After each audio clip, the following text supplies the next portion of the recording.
What's this crap?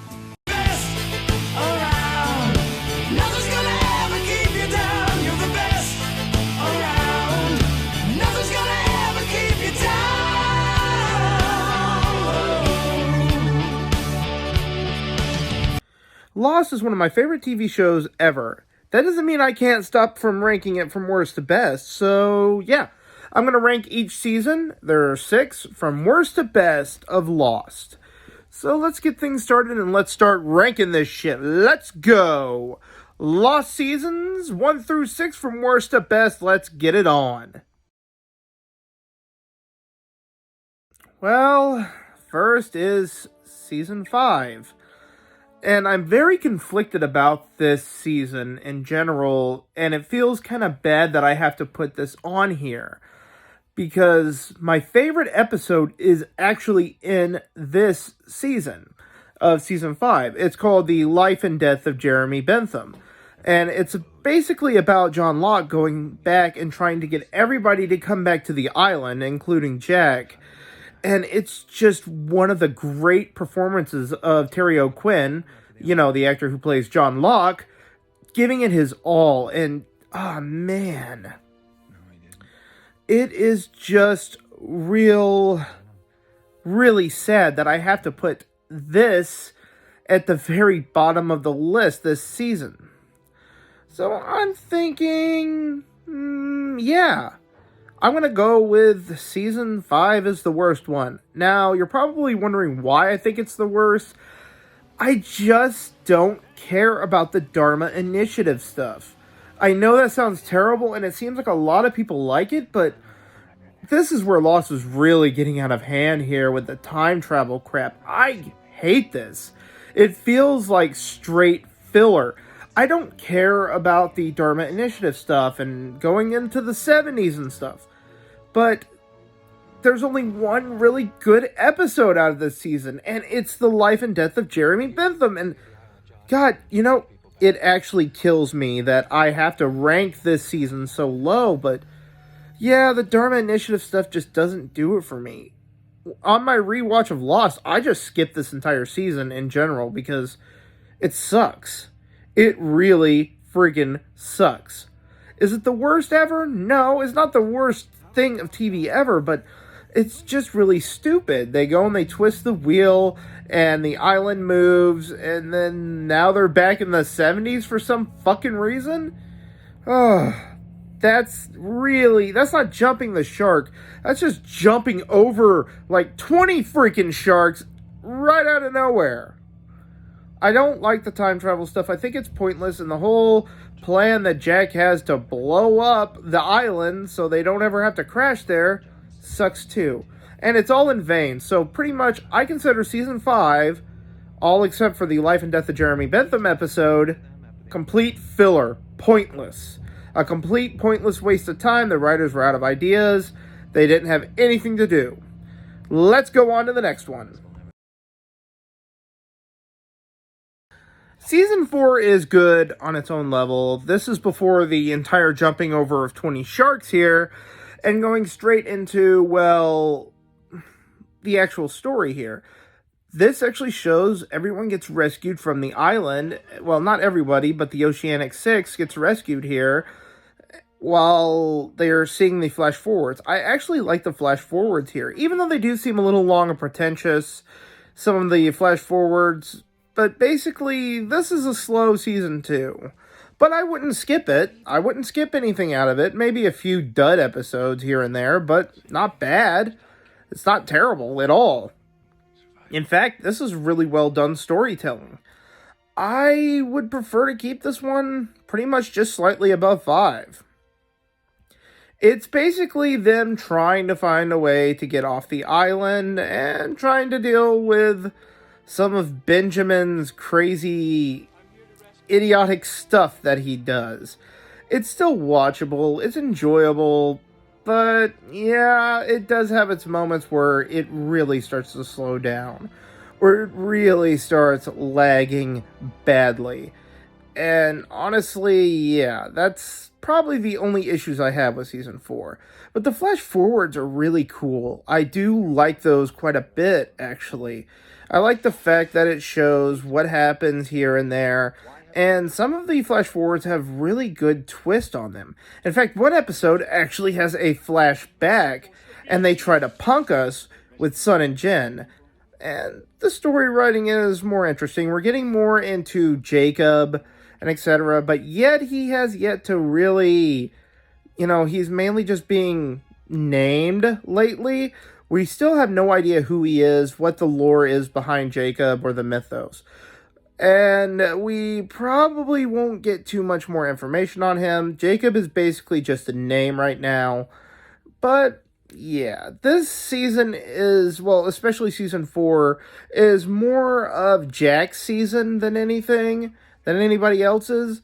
And Jack's not exactly my favorite character out of the group, so that's probably why this one's just a little lower. But hey, Lost, each season has something good out of it. I just proved that out of season 5. Let's keep maneuvering. Well, now we're going with season 2. And season 2, I consider, or I call it, the Hatch season. Why do I call it the Hatch season? Because you spend most of your time in the Hatch season. This season, anyway. It's kind of cool. It's kind of silly, the whole Hatch thing, the pushing the button. I like it, but also, this does take time. Right after the original Oceanic crew wrecks their boat. Well, anyway, Jin, Sawyer, and Michael and Walter wreck their boat. Walter gets kidnapped. Yada, yada, yada. And it starts off pretty strong, but it's the middle where it starts to be kind of annoying, in my opinion. The flashbacks are getting a little repetitive, that it's like, how much more can you add to these characters? But they're not so over the top that, well, you just feel annoyed with it. Season 2 is more everybody's season, but I consider it to be more of, well, Hugo's season, in my opinion. Hugo was great here, and honestly, he's the redeeming character out of this entire season. Hugo's actually one of my favorite Lost characters, so there you go. Anyhow, yeah, I consider season 2 to be a bit average. I like the backstories that's presented, and I like a lot of the character dynamics and stuff. And it's relatively a shorter season than some of the other ones. It's not as long as season 1, and it's just about the right length. Anyhow, let's move on to the next season ranking. Season 3 is the big one. It's one of the big ones anyway, and it's gotta be freaking good. Because Benjamin plays the main antagonist through this, and it's just great. You get to see how much of a twisted mastermind Ben actually is. Ben Linus is a complete, unpredictable character. You never know what he's thinking, but you know he's always planning some crazy shit. And that's what makes him really interesting and intriguing. In fact, the way he toys around with Locke is just great. In fact, I like this season a lot because, well, there are some redeeming character arcs that kind of end here. Locke's relationship with his dad is actually completely confronted and done with. Sawyer's story is kind of at the complete end. Well, until we get more in the middle. Sawyer stuff doesn't actually come up as much. But yeah, this is a really good season, and it's pretty damn solid. Personally, I think this one is more of Sawyer's season, because you see a lot of his characteristics and etc. get pretty much answered. You get all his questions answered, you get some of his story, you find out a lot about Sawyer. It's pretty freaking cool. And when I first started the series, I didn't really like Sawyer all that well, but now he's one of my favorite characters on the show. He's just this easygoing guy with the comebacks, and he's just got this asshole attitude. He's a lovable dickhead. And honestly, I think a lot of people can agree with me on that. Sawyer is a douche. You really start enjoying him, and to me, this feels like his season.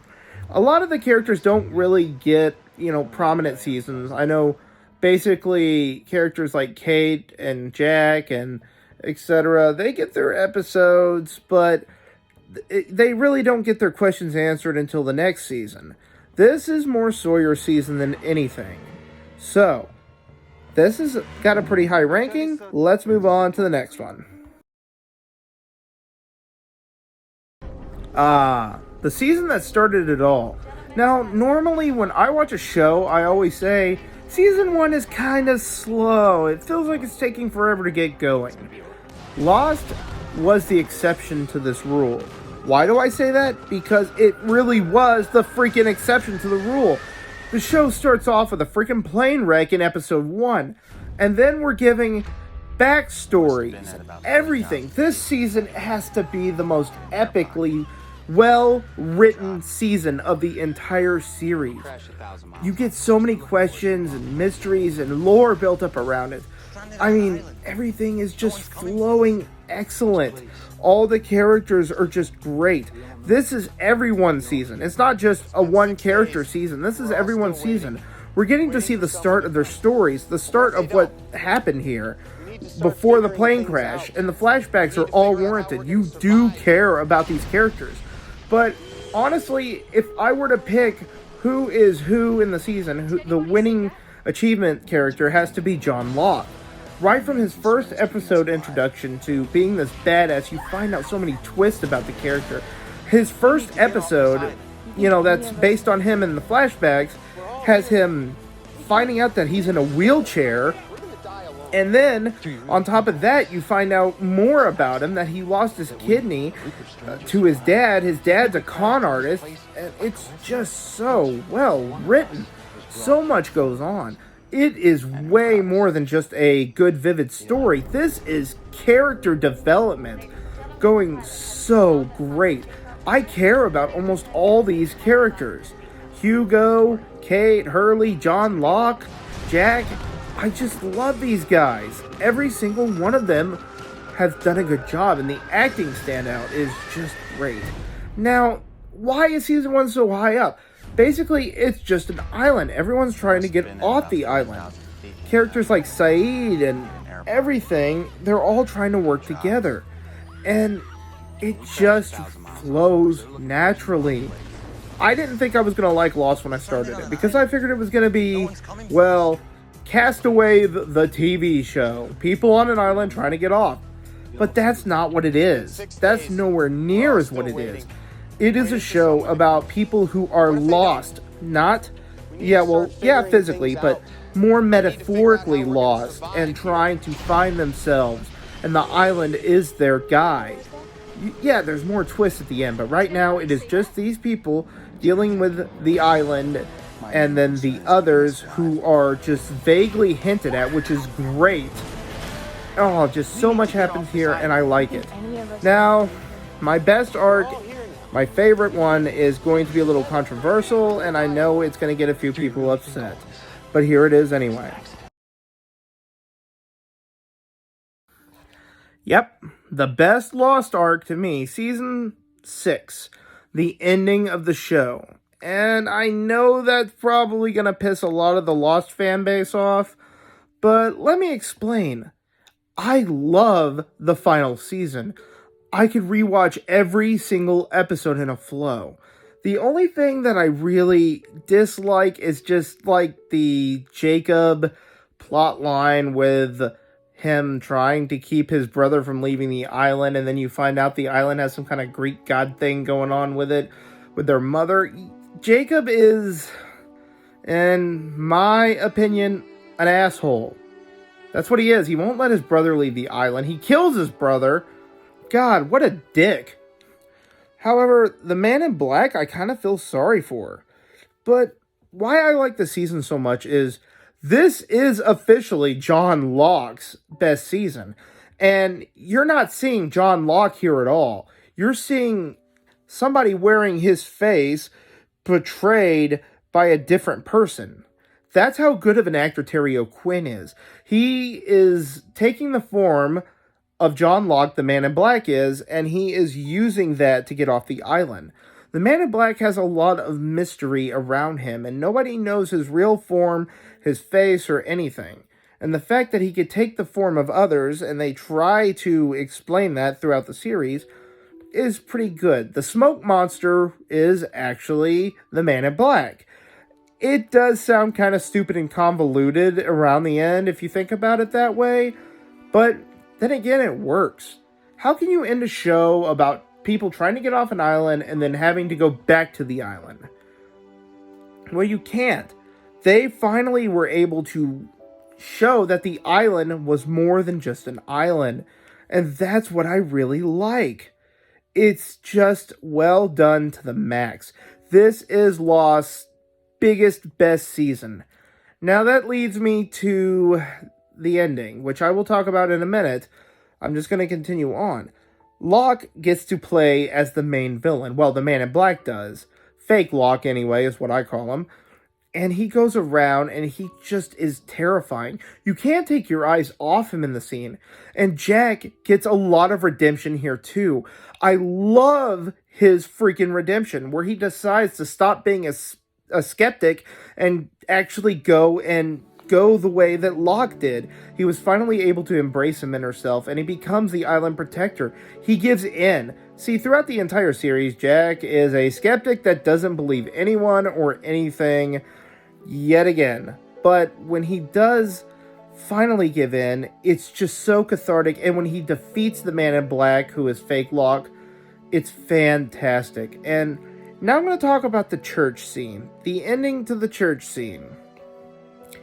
Well, in a way, I couldn't have ended it any better myself.